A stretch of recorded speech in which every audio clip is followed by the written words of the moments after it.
What's up, guys? Are you wondering why you've stopped making progress in the gym despite all your hard work? Well, get ready, because I've got a special treat for you today as I have a grizzled veteran gym owner who's going to talk you through the 5 mistakes that have been holding you back from losing weight, building muscle, or athletic performance. Let's go! So get ready!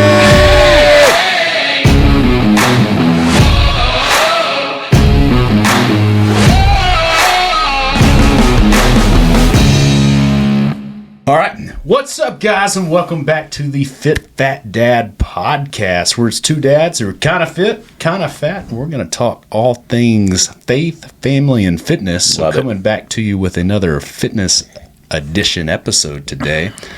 So, Blair, you brought a very good topic today of reasons why people have stopped making gains in the gym.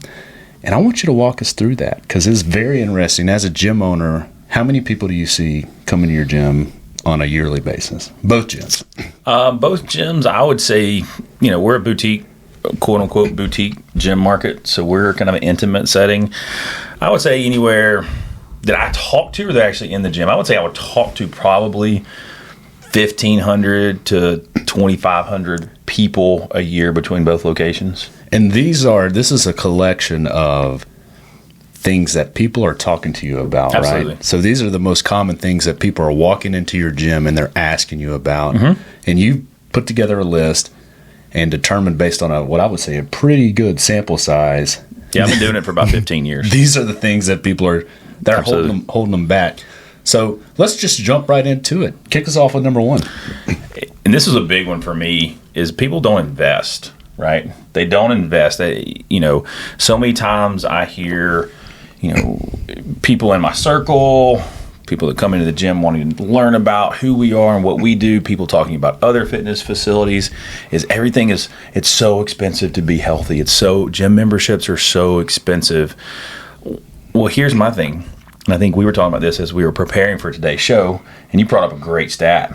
I think you looked up how much money people are spending in subscriptions, and what was that? Yeah, it was like $230 a month. $230 just to sit on your butt and watch TV. Well, and the other interesting thing is I think 60 to 70% of those expenses, people don't even realize that they're spending it. Like they've signed up for an app or it's a gym subscription or something that they thought was a one-time thing, and it just continually builds. Hey, free trial, and then 1 month later it's $9.99, and then 10 months later you spend. That's how they get you. That's right, exactly. So I hear all these things, but then I also hear, hey, whether it's my facility or experts in the field are they're so expensive. Well, here's my answer to that. I may ruffle some feathers. Guess what? You're not investing in the equipment that's in the gym. What you're investing in is mine and my team knowledge. Yeah. I've been doing this for as long as we have, because and what's going to help you get you to where you want to go, because everybody's different. So I just hear it all the time. It's like, it's too expensive. I can't afford it. Well, no. You vote with your dollars. I like that. You really do. You vote with your dollars. Where you're going to be passionate about, that's where you're going to spend your money, right? And hey, if you want to drive the nicest car on the block, spend $1,000 for a $70,000 car. That's awesome. Yeah, that's probably what's important to you, is driving that nice car. But guess what? I got told this a long time ago. We get one car, and that's our body, right? Yeah. And that's all you have for the rest of your life. That's it. How if that's the only car you drove and you were born with this car, that's the only car you got for the rest of your life, how good would you take care of that car? You couldn't trade it in. Yeah. You'd probably do it right, wouldn't you? Yeah.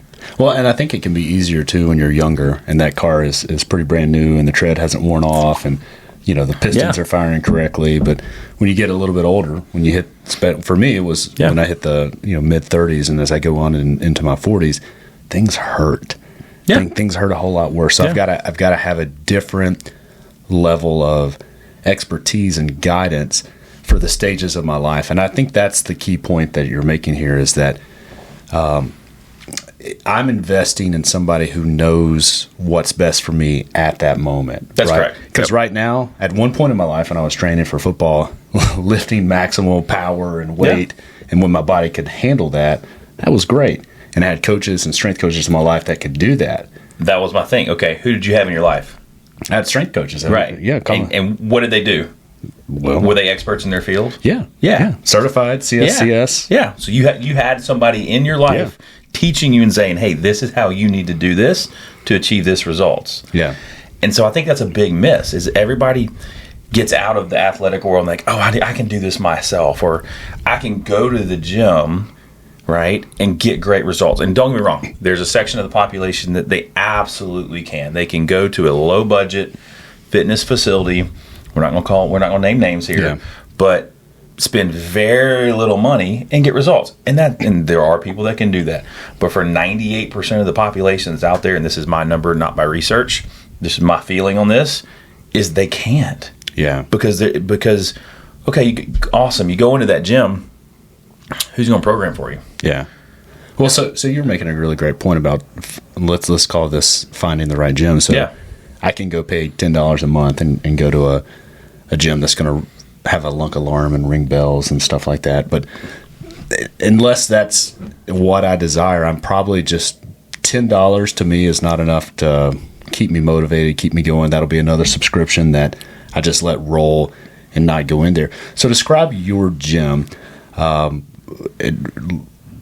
maybe not your gym, but gyms like yours. What investment levels are we looking at? Low end, high end? Yeah. And why does that matter? So my facilities are what I would call a boutique gym, right? We, so describe that. What is that? What does it mean? Small, I would say, across the nation, I would say 500 members per gym and below. Mine runs about 200 members, right?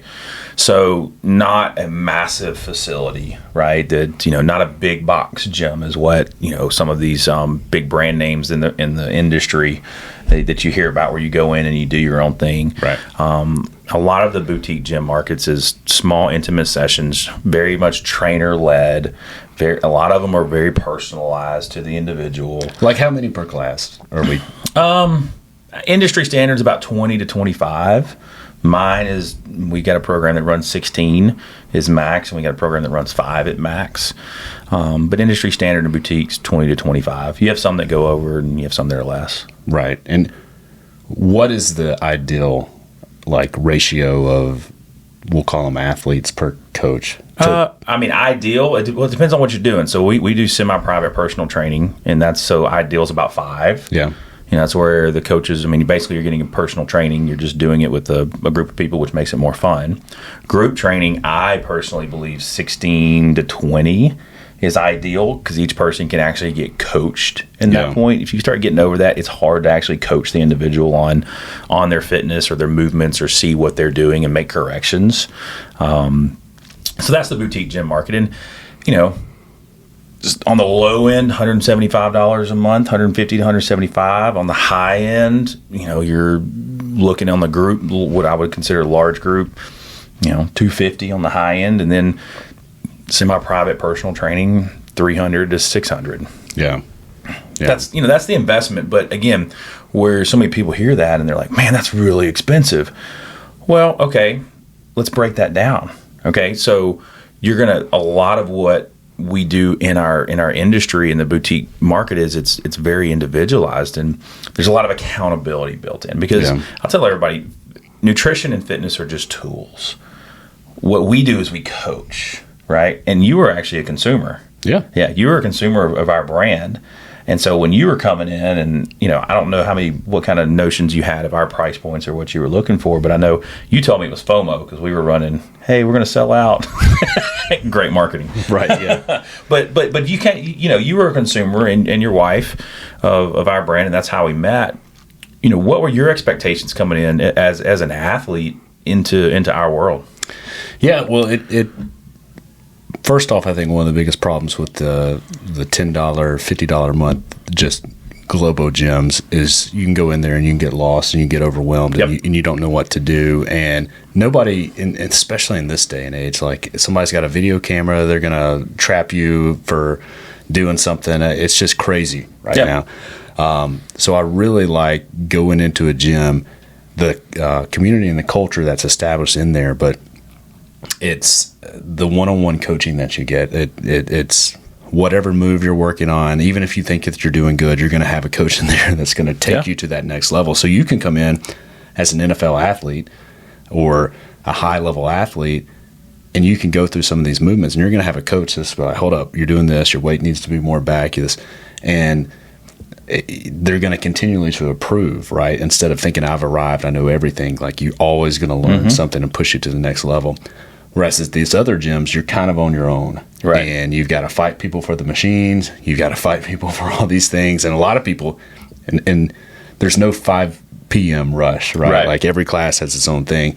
But the individualized attention is what really works, and what I think really, that to me, paying that price point when I came in was like, it blew my mind at first that I could do this, but then it became a priority. Yeah. Like this, then it was like, that's not that bad at all. Like, like the value that I got out of that versus. And I think that's what it boils down to, is the value, right? Yeah. And so, people value different things, and that goes back to voting with your dollars. And if you're overweight and you're struggling and you can't figure out why you can't lose the 50 pounds, or maybe you've never stepped into a gym before and it's intimidating. Well, if you're that person, go find you a trainer. Yeah. Like, go find you a trainer. Take the investment, cut somewhere else, because you're spending the money. That's what I try to tell everybody a lot. Yeah. Is your money is being spent somewhere. Yeah. Your budget is being spent somewhere. It's not spending more money. It's reallocating that investment so that you can live a healthier life. Yeah. So, and don't look at it as an expense. Well, and here's the other thing is, if you get type 2 diabetes, or you develop high blood pressure and you develop all these cardiovascular diseases, or even worse, medical bills will, and being sick all the time, and medicine and doctor's visits, that will far outweigh any fitness investment absolutely that you can make. 100%. And beyond just the gym, I would also say nutrition. And I think in this day and age too, it's even gotten more aligned. I would say that you could have the argument that to eat healthy, it's way more expensive than to eat fast food. But you go through the fast food drive-through, it's $50 to feed a family of 4. Yeah. I mean, but there are prepackaged nutritional meals that meet all the macros based on whatever your individual nutrition needs are, that I can go essentially buy for $10 a meal. Now, I may have to go buy 15 meals up front, but over the course of the month, that nets out. So it is an investment on the upfront, but over the course of the month, you end up paying less. You don't have to think about it. You save time not prepping for it, and you eat, and it's really good meals. And it's not the MSGs and over sodium. It's really nutritious food. And people just, they're like, I don't want to do that. Again, it's what you value. And if you're operating in this space and you want to hit certain goals, it takes investment to do it. And it doesn't mean expensive. I read a study the other day. On one person to eat out, average right now across America, give me, just for one, not a family of 4, just for one. If you went to go out to eat at fast food, the cheapest you can get, average cost $12, $13.54. Yeah, and that's just like a drink and a value meal. Okay, you ready? They also ran this one meal that's either that's prepped at home that you make. Average cost of that meal $3, $4.87. Yeah. So to tell me it's more expensive to eat healthy and cook at home, no. Yeah. It's more expensive to eat out. Now, does it take time? Yep. It does. It takes time. But just like what you said, if you value your time, go spend $8 to $10 and have it prepackaged and it's ready to go for you, and you're still coming out less. You're ahead of the ball game financially. Yeah.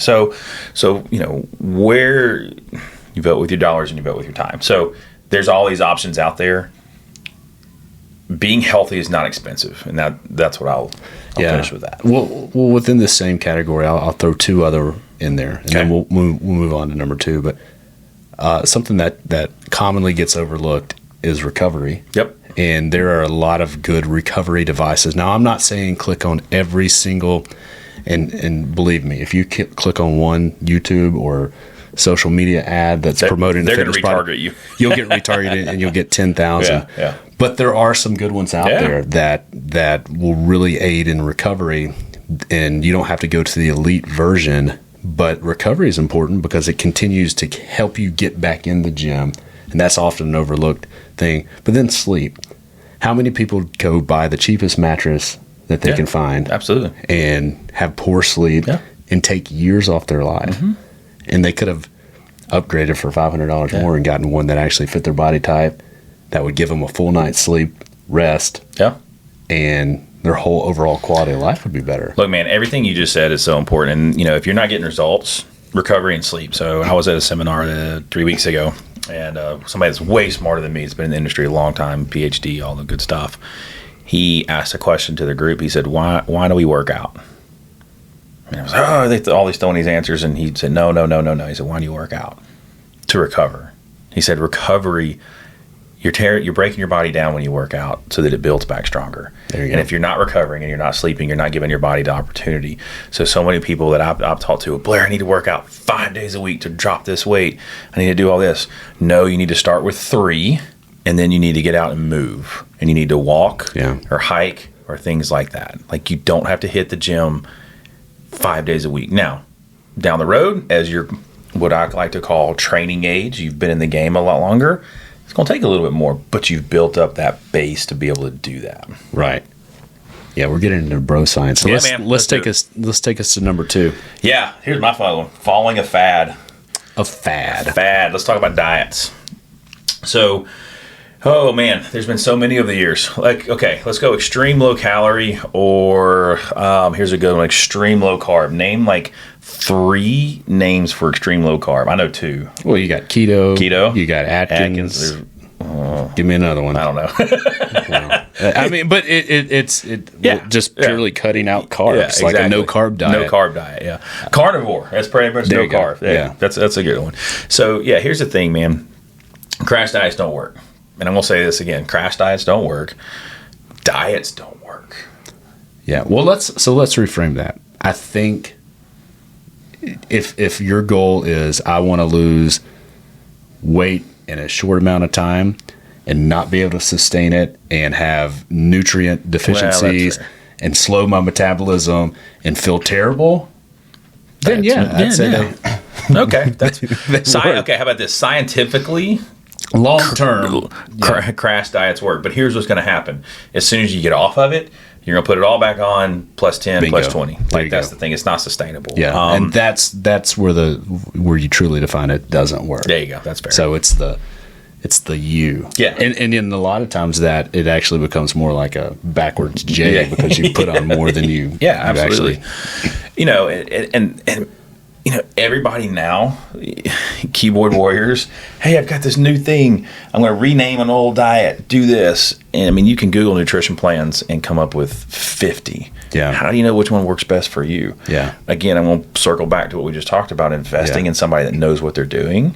They can coach you through it. Yeah. So I'm going to move on to bro science. Okay. And there are so many different bro science things, and I am guilty as anybody in bro science. I believe a lot of these things, and there's so much that comes through the fitness industry these days that, and if you've ever read any like nutrition certifications or fitness certifications, CSCS, any of these big American Journal of Sports Medicine, you'll quickly learn that there's a study that's for it, and then there's a study that is against it. It's like, well, we did this study to prove this, and 50% did this, but then we also saw 50%. So it's hard to actually figure out. So there's a lot of science and studies that come through that it takes a hook, it takes the media by storm, only to find out that it really wasn't true.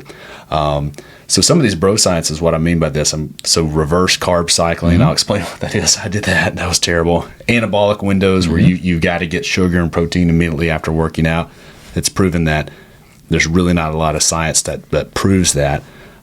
Eating at night makes you fat. More cardio and not lifting weights is the way to go. The fat burning zone for cardio, like all these things that are out there on social media that are just hanging out there. It's bro science. The one I wanted to highlight here, reverse carb cycling. So I saw this thing that was like, if you eat all your sugary carbs at the beginning of the day, we're talking like just load up on them. So cake, cookies, like all these things. And then after lunchtime, you go no carb. It's like, yeah, that makes a lot of sense. I'll do that. Because in theory, you burn it out through the day. Yeah, no. I gained like 15 pounds and felt terrible. Sure Skin broke out because it was one of these things that makes sense in theory. But what it really does is it puts you in such a glucose blood sugar spike. And when you crash, the rest of the day, you burn. You have no energy. So it's like that makes sense. In this fat burning zone, right? Like if you want to burn fat, here is something that is just completely non-science and just practical common sense. Burn more calories, right?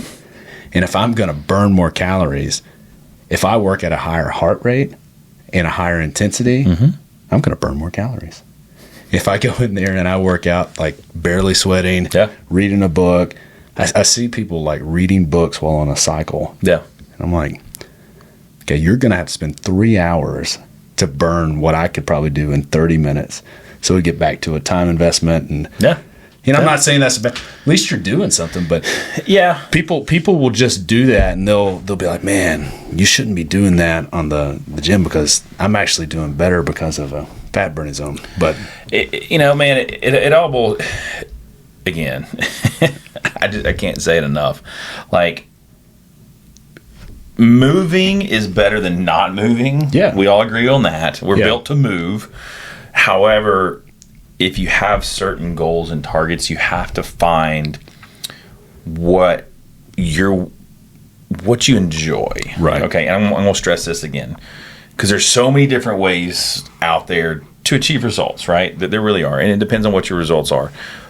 But if you're new to the game, because you're sitting here talking about, reverse carb cycling, things like that. You've been doing this a while.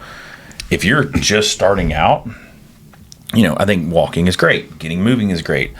If you continue to do that, and this leads into the next one, muscle confusion, you will plateau out. I think that I hear that a lot too. Are you ready? Is like, hey, I've been doing this and then I can't get past it. Well, yeah, your body's really smart. It's very adaptable to its stressors. And if you do the same thing over and over and over and over and over again, your body's gonna be like, oh, this is just how I live. Okay, that's just how I live. So, changing up your routine is important, right? Yeah. But changing up your stressors is important. Very so. Right.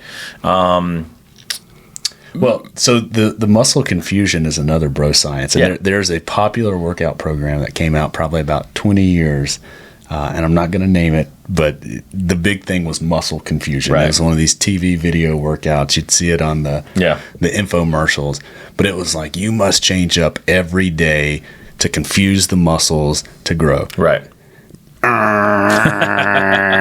But to your point about I would classify that as progression. So you don't have to do all these goofy exercises, but you increase the load, or you shorten the rest, or you increase sets. Yeah, that causes tension, that causes the muscle to grow.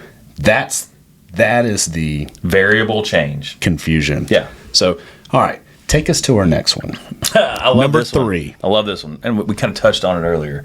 Thinking you do it alone, right? Yeah. I like this one. So, 24% of average Americans aged 18 plus strength train. Or they do it less than twice a week. Yeah, and that study came from the CDC. Is that where? Oh, yeah. Okay. So it's think about that. If and that's the recommended for strength training. Yeah. Right, which is so important because it strengthens your muscles, strengthens your bones. That 24% of Americans 18 and older don't only meet that requirement. Ladies that are listening, and if we have any lady listeners out there, Pick up a weight. Do it. It's not going to make you bulky. Yeah. I promise. Yeah. I saw this one the other day. Are you ready for this?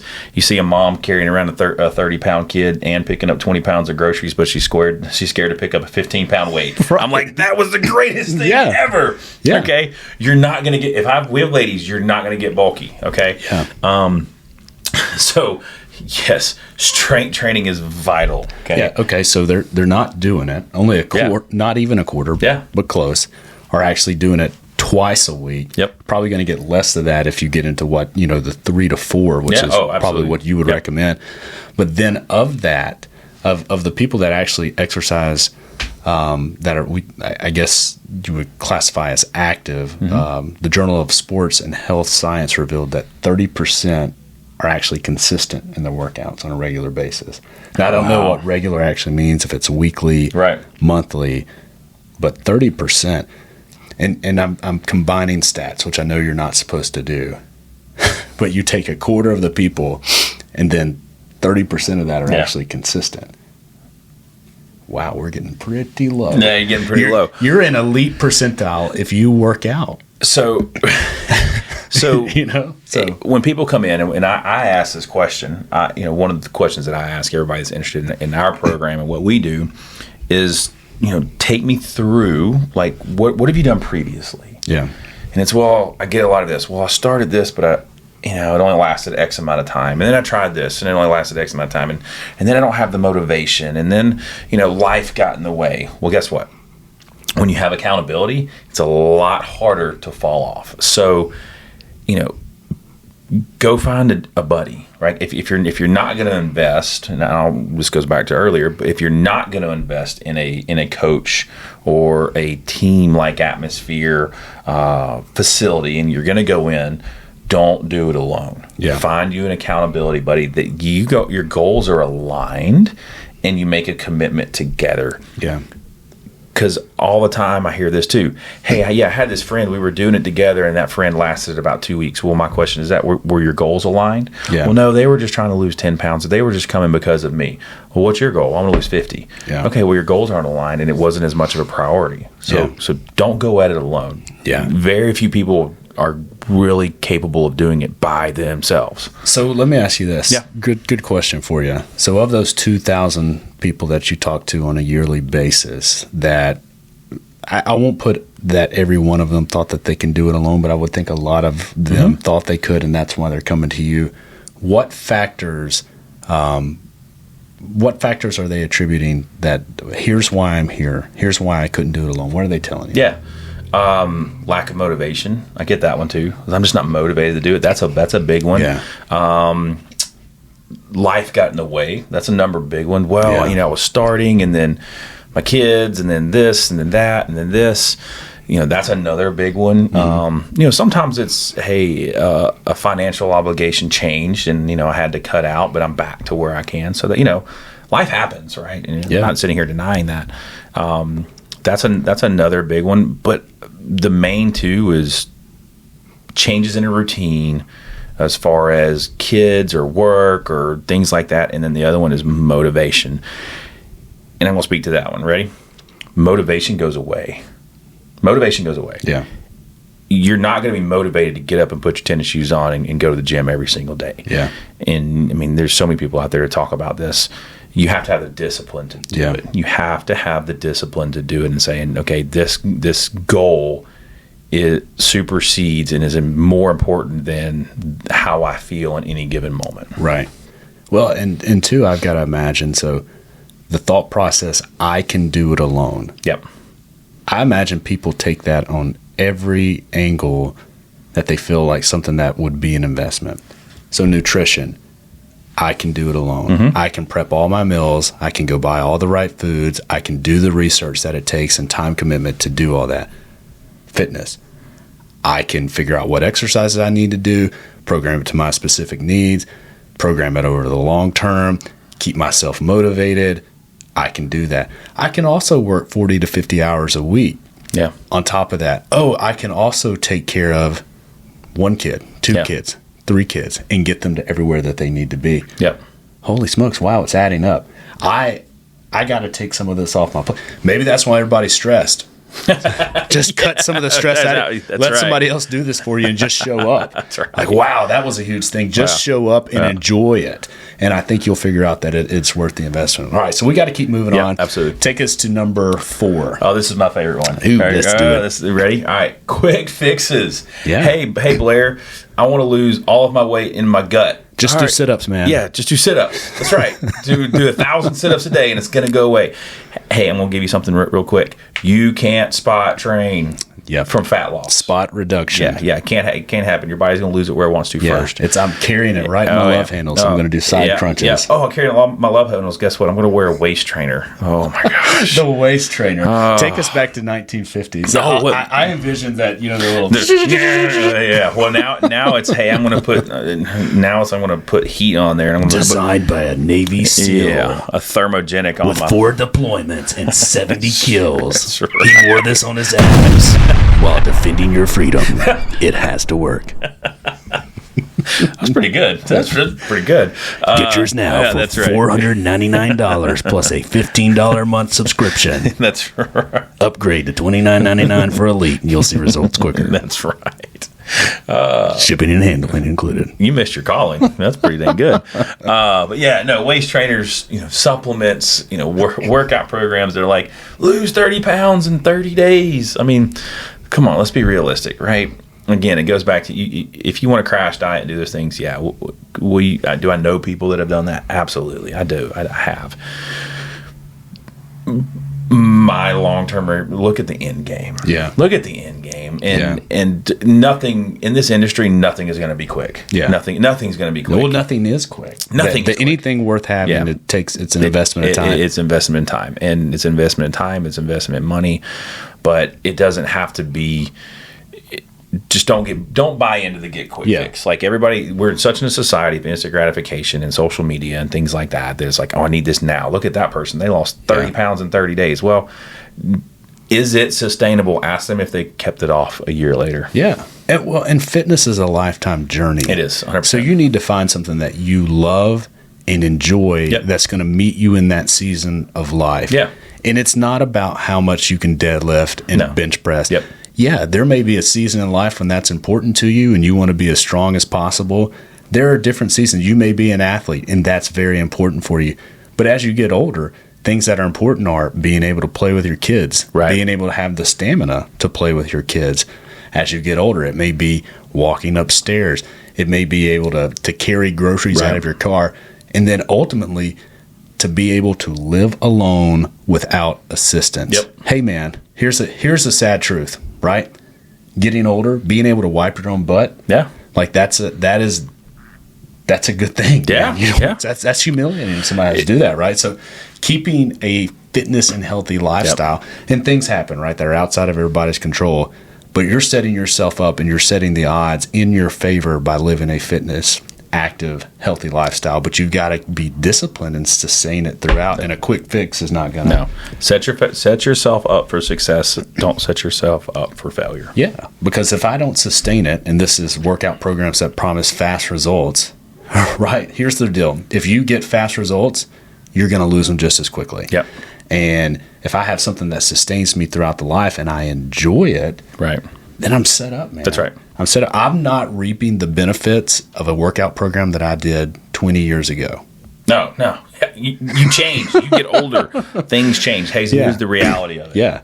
But you could get hurt doing a program, and you could have an impact 20 years. All right, so bring us home. Oh, here we go. Influencers. Number 5. Being influenced by a variety of fitness. This makes me excited. Yeah, it is. All right. So love social media. Gotta love social media. Okay.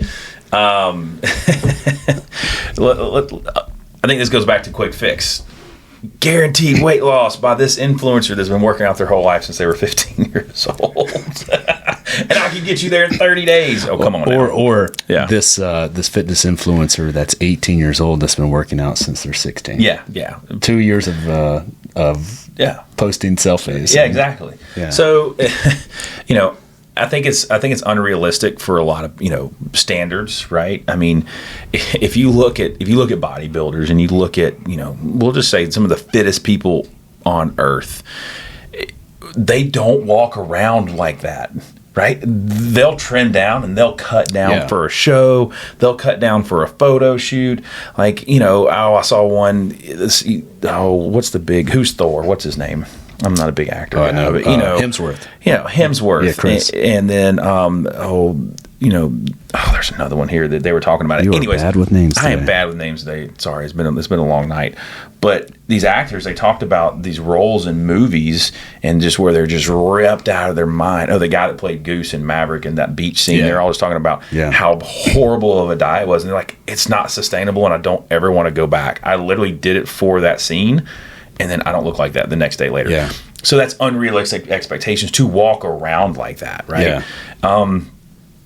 So live in reality. Yeah, not to mention, like, you see their Instagram and there's spray tans, there's spray on abs. Oh, yeah. With AI, that may not even be their real body. That's right. Photoshop. And then for some of these roles, like movie stars, they've come out and admitted, like, they'll do, under supervision of a doctor, anabolic steroids that will just get them very quickly. That's not just purely natural hard work that comes in there.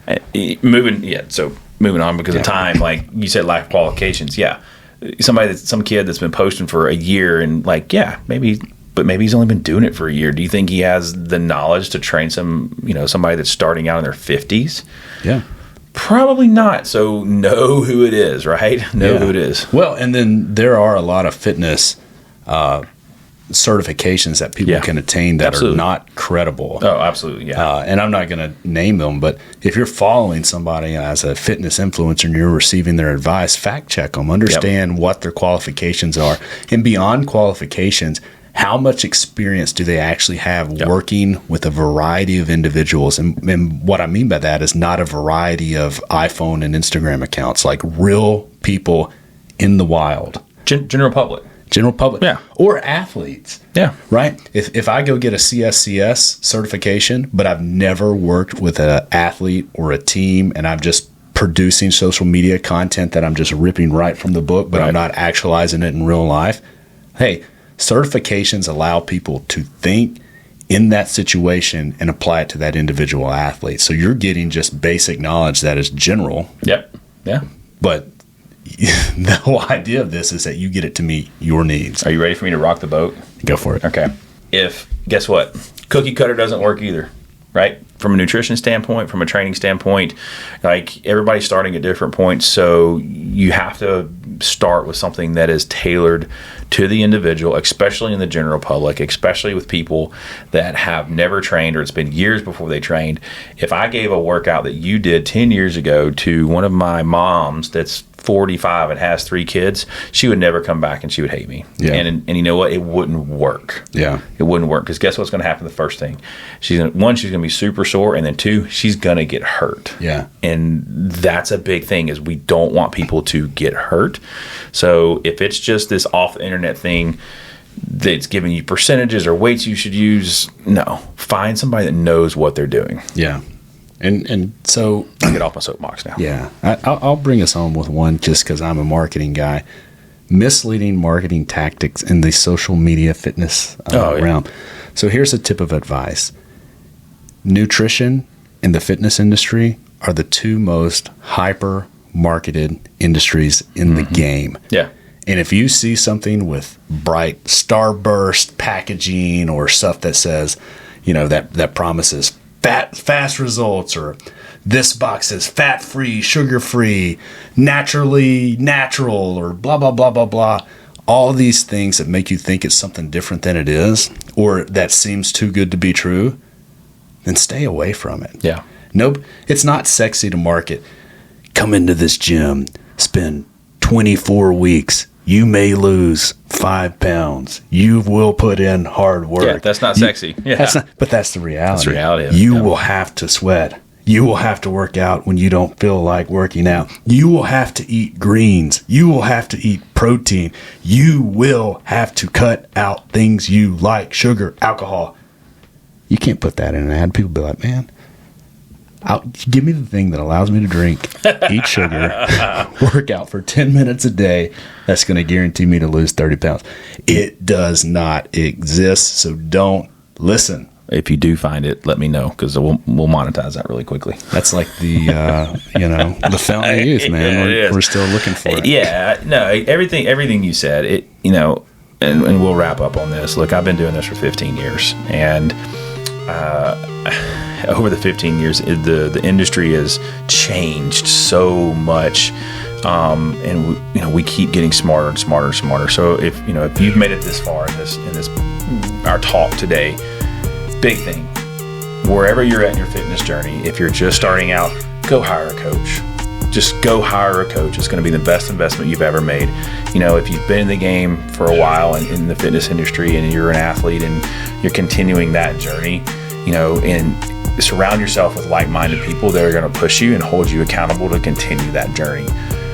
I still think you should hire a coach, right? I do. I think, coaching and somebody in your corner to help you get you where you want to be is super valuable, and it's underappreciated, right?